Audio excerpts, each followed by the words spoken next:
సనాతన ధర్మంలో తెలియక కొంతమంది అంటుంటారు, ఇంతమంది దేవుళ్ళు ఏమిటి, ఇంతమంది దేవుళ్ళు ఏమిటి అంటారు. ఇంతమంది దేవుళ్ళు కాదు, ఇంతమందిగా ఉన్న దేవుడు తప్ప ఇంతమంది దేవుళ్ళు ఉండరు. ఆయనే పరమభాగవతోత్తములైన వారి కోసమని దిగి వస్తాడు.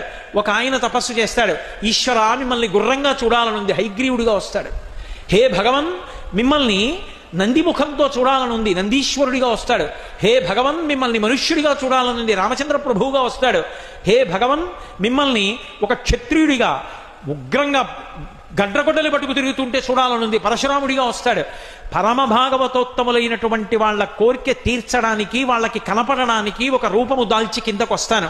ఇలా వచ్చినటువంటి విష్ణువు యొక్క అవతారములలో 21 అవతారములను ఉన్నాయి, 21 అవతారములు.